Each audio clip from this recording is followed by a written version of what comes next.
Hi, ladies and gentlemen. Terry Martin, and I'm joined once again with Jeff Berkowitz. And Jeff, this is our first broadcast of 2025. I've been under the weather, so we couldn't do this for a couple of weeks. But you know what? I'm back in time for us to just discuss, I think, what is the best week of the last month. And that is because we're here, Jeff, starting off with the first couple of days of the Trump administration. We're taping this on the 22nd of January, and here he was just sworn in 2 days ago. A new golden era, an era of prosperity and peace. That's what Donald Trump is promising for his second term. Right, Terry? Well, yeah, and you know, here's something I think the viewers ought to be looking at everything Trump is doing under a guise that it strikes me that this is an administration unlike any that has happened in our lifetime. And Jeff, you and I are not new kids on the block, but this is the first time, as everyone knows, that we have had a president since Grover Cleveland who was in office, went out of office, and then came back. And because of that, look at the differences in this Trump administration, this second term. Number one, Trump knows from day one he's not going to have another 4 years. This is the last bite of the apple. Number two, he's been away for 4 years. He's had time to reflect about what he did wrong and what he wants to do and get that done. And number three, in most second terms, the people who were in the first term are all worn out, including the president. That's not the case here. And so this is a second term with the energy of a new term, a term that hasn't been, with a new cast of characters, a new cabinet. And so it's unlike anything that we have seen thus far. And the changes, Jeff, as you will note, are already very stark and starting to add up because Trump is moving at warp speed. America is ready for change. We've heard of change a few times in the last 20 years, but now they're ready. They're fed up. They've had it. They've had it with illegal immigration affecting so many aspects of life in America that are not good. They've had it with woke. They've had it, with DEI. They've had it with high energy prices and high gas prices and inflation. They've had it. They're ready for change. They're ready for prosperity. They're ready for a foreign policy that commands the respect of the rest of the world. There was a time when America was a very, very good name. It was a name that people looked to. When there was a disaster anywhere in the world, people looked to America to come rushing in. We need to bring back that image, that revitalization, that strength, that peace, that joy. The reputation. And here's the other thing. A lot of people, a lot of conservatives would say that when they had 8 years of Obama and under Biden, we had presidents who were not championing America. It's almost as if they were apologizing for America. They were not pushing the America agenda. They were trying to be globalists, work with Europe and others as if that's the way to get along and play nice. Trump is an American champion. That's why he has MAGA. That's why it's Make America Great Again, because Trump grew up in an era of presidents like Eisenhower and Kennedy and Johnson pushing a strong national force. When we spent about half of the federal government went to defense. And Trump remembers that when America was the number one power in the world, and he wants that to continue throughout this century. And with that, he is fed up and undoing with a series of executive orders, 200 on his first day, to undo what he sees as the Biden administration going back and weakening America, not making it stronger. Well, anybody who's been alive in the last 72 hours knows what's going on, knows that there's a new sheriff in town, and they know that he said day one, we're doing something about this illegal immigration. And he started that. 300 illegals picked up across the country. So if you find that illegal immigrants have been making life worse for you across the country, whatever city you're in, help is on the way. And that's number one. Energy, drill, baby, drill. If you're fed up, with we don't have any energy here because the wind's not blowing, it's not, we can't do anything because the sun's gone down. Well, we're going back to good old fashioned liquefied natural gas. We're going back to electricity. Sometimes we go back to clean coal. We're going back to being competitive with the rest of the world. We're not going to have people laughing at us and say, well, we're going ahead in China with coal, okay? And these other folks are cutting back and their GDP's going down and we're going up, And so that's over. That's over. And I'm glad. We're not chumps Yeah, anymore. I'm glad that you said drill, baby, drill. I don't have that soundbite. I do have a number of sound bites from the inaugural address. But the number one thing that Trump said was drill, baby, drill. And that means he's going to undo these last minute changes that Biden had. He's going to allow drilling on offshore. He's going to allow drilling on federal lands. He's going to drill on ANWR, which he got done the first term. We might even have some oil pipelines being built here, but that hasn't come up. But drilling and bringing down the price of energy by increasing the supply of natural gas and of oil is a key element of this Trump administration. So good that you bring that up, and people should be noting that, because you might remember that Trump said he was going to cut people's energy prices by 50% in the first year. That's a tall order. I don't know if he can make And, that, but he can certainly do quite a lot to increase the volume of oil being produced within the United States. and he promises to do it all with clean air, with clean water, with environmentally sound practices. It's not giving up and saying we're going back to the old days. We don't care about the environment. No, we just don't want to burn down half of Southern California. Because some people have crazy ideas about forestry management and not cleaning up the underbrush, and so having fires sweep through, Pacific Palisades and the surrounding areas, and not having water because we didn't build reservoirs, and not having water because we didn't allow water to come from Northern California to Southern California, and not having water pressure or water because we were protecting 6-inch smelts instead of protecting, It's one thing, Jeff. multi-billion dollars across Southern California and lives across Southern California, lives over smoke. Keep them Yeah, people were alive losing their over smoke. lives. And just today, as we're taping this, on the 22nd, the president said he's going to be ordering that California make the change, because, as he said, they threw the switch so that when it rains and the runoff comes from the mountains, so much of that goes right back out into the ocean. And that's why they weren't having reservoirs that were full of water. And because of that, they didn't have fire hydrants that had water. And so the Pacific Palisades neighborhood burnt to the ground and will take years to rebuild.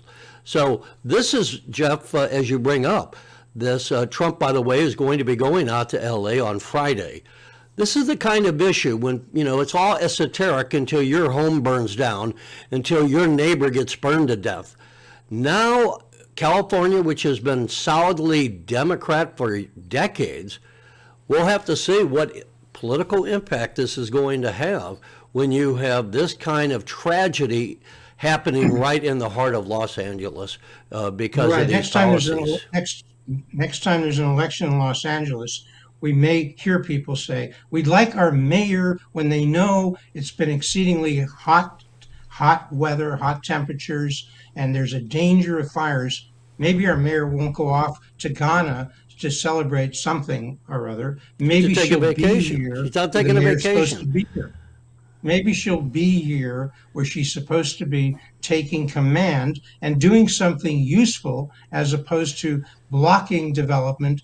And if you're make Los Angeles safe again. I grew up in Los Angeles. It was safe, 50 years ago, not so much anymore. Well, and the other thing we should point out, talking about politics, right now the Democrats, when Trump lost in 2020, he remained in the minds of Republican voters, the leader of the party, I would say for the vast majority, which is why he won renomination so quickly.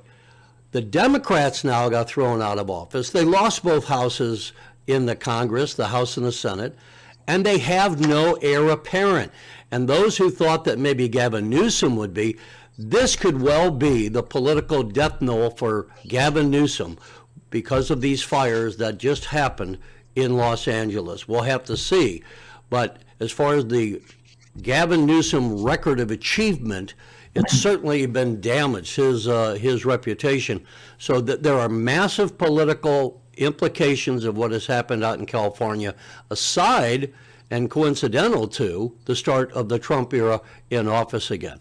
Now, by the way, as we know, the number one issue that Trump won on, you could argue, is either the economy or the border. Trump did address the border. Let's listen to what he says he's going to be doing. And this comes from, again, his inaugural address. All illegal entry will immediately be halted, and we will begin the process of returning millions and millions of criminal aliens back to the places from which they came.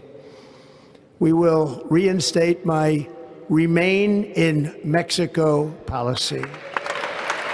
I will end the practice of catch and release. And I will send troops to the southern border to repel the disastrous invasion of our country. So, Jeff, massive changes that the president is already enacting. He got rid of the app that the Biden administration created so that immigrants coming into the country could set up appointments. The Biden critics said that just helped facilitate these people coming across the border. And as we tape this today on the 22nd, the president has announced the Pentagon is going to send 1,500 active duty troops to help secure the southern border with Mexico. And those troops will be performing duties in conjunction with the Border Patrol to secure the border ASAP. And again, Trump is moving on what he said he would do, and he's moving with all due speed. Well, we send arms to Ukraine to help Ukraine protect its border. I think we can use our military to protect our border. Yeah, well, no doubt. And that's, in fact, what the president said he would be doing. He pointed that very point out, that too many times people were looking to protect borders of countries around the world, and that not allowing our military and our border patrol to be protecting America's border. This is part of what he's talking about, making America great again. Number one, January 20, he's inaugurated. We're taping this on January 22. He is already sending around the federal government to make sure all illegal entry is halted. That's a federal policy. It's going to be halted whether there's sanctuary cities, sanctuary states, or not. And as you mentioned, Terry, we're going to return to remain in Mexico while people apply for asylum. They're not going to come here, and we're not going to use planes to send them into the across the country at night, like we're sneaking in illegals. They didn't have to sneak in themselves. We'll help that. That's over. That's over. Remain in Mexico. Apply from there. Apply from wherever you are. Don't come in this country. Cross our borders illegally. We're not going to allow that. And catch and release. We're not going to pick you up and then release you. No, we're going to pick you up, and if you're illegal, you're going to be deported. You go through all of our procedures that we have, and then you will be deported. So don't come here because you think Joe Biden has invited you. Those days are over.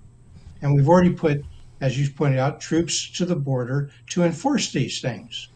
Not only that, the Congress is passing the Laken Riley Act. She, of course, a University of Georgia co-ed who was murdered, raped and murdered down in Georgia.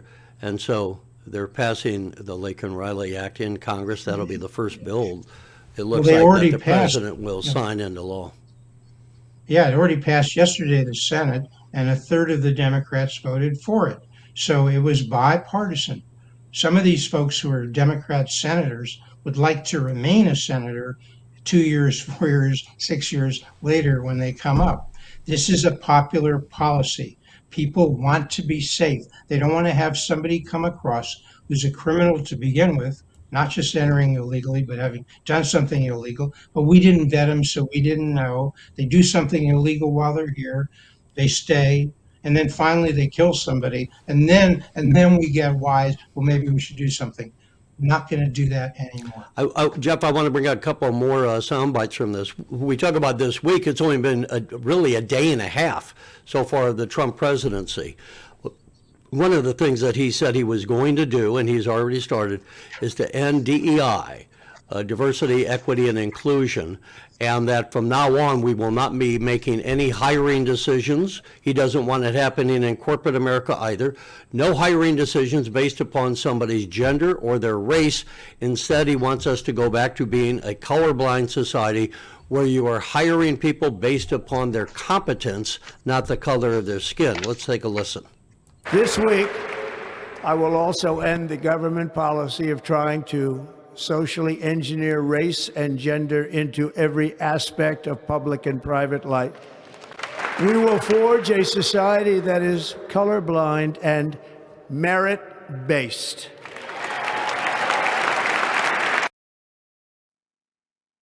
So we're going to end, as the president just said, we're going to end the government efforts to socially engineer a way of life here that focuses on gender and race. No, we're going to start focusing on excellence and merit in every aspect of our life.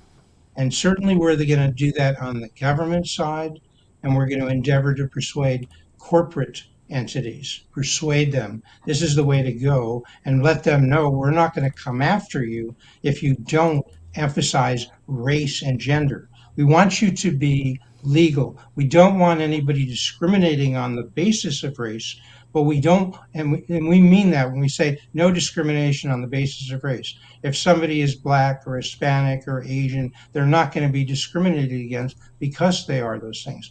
On the other hand, if somebody, without looking at their color, does very well, has a specific skill, it does better than others, that person should be the person hired for the job.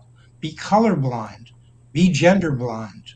It's the old way of thinking. 1964, when we passed federal legislation called the Civil Rights Act of 1964, it was the beginning of Martin Luther King's dream, which he said in 1968. We just celebrated Martin Luther King Day 2 days ago. And some of us know, we remembered and knew what Martin Luther King's dream was. And I didn't hear it very much. A lot of people who celebrate that day don't say it, but it's to judge people by the content of their character, not the color of their skin. So no more judging people. Ironic, wasn't it, that Trump took the oath on Martin Luther King Day? And that's the bite you just said of Martin Luther King that is chiseled on his memorials. And again, that my children should be judged by the content of their character, not the color of their skin. And yet what has become the policy of the Democratic Party and DEI is that we're going to judge people on the color of their skin. We're going to judge people on their gender. Trump said, no, it'll be the policy of the federal government from now on that we recognize only two genders. None of these 14 different flavors of transsexualism and the rest. On January 22nd, Terry, excuse me, on January 2nd today, the Trump executive order to end DEI in government offices started. He gave people who are in government offices, have DEI programs going, and they're charged with supporting that, with maintaining that. By 5:00 p.m. today, those people are taking a paid leave of absence. Paid leave, and basically they're not coming back. The websites have been taken down. Yeah. And he's going to quit the DEI. Now, it's not just we talk about government. It's being taught in West Point. That's over. From now on, it's American exceptionalism. It's back to we're preparing the United States for the future. We have been the world leader. Trump would say that the Bidens and the Obamas were leading us into decline. He's going to be leading it back, and that you're going to be picking people who are the best people to hire, and you don't have to worry about what is the color of their skin or their nationality or their gender or whether they're transsexual. If they're the best And person, hire them. our military will be focusing on lethality. We want to fight wars. We want to win wars. We don't want to have endless wars. Our goal is not to social engineer. Our goal is to put the best people, whoever they are, on their lines to be our warriors. And they can be female. Females can be in combat. We're not going to reverse that, but we're not going to alter any standards. The standards are going to be the same for everybody, irrespective of gender or race or anything, because our focus is on winning wars, on protecting our country, on assisting those who need the assistance of the United States for freedom and democracy. The people who've been crazy, who said we had to send people around to, we had a danger from Donald Trump to democracy. No, we had a danger to democracy from people who thought we should not win wars. We should do something else. That is over. No more endless wars. Right. Let's move along. As I said, it feels like Trump has been president already for a week, but it's only been about 48 hours so far. One of the things that happened yesterday, his first full day in office on January 21, was that he had a major announcement on artificial intelligence. Let's take a listen. Together, these world-leading technology giants are announcing the formation of Stargate. So put that name down in your books. They're a new American company that will invest $500 billion at least in AI infrastructure in the United States, and very, very quickly, moving very rapidly, creating over 100,000 American jobs almost immediately. And there again, $500 billion in new investments coming in from public-private money. We got the leader of SoftBank. We got Larry Ellison, the leader of Oracle, and Sam Altman, who is the CEO of Chat OpenAI. So that was a pretty big announcement, Jeff, and just on the first full day. And it goes to signal, as some of those leaders who were in the room with I just mentioned said, because Trump was elected, we're willing to put a lot of money back into the future of America because now we believe in the future of America again. Look, it's an era of prosperity. It's the golden era.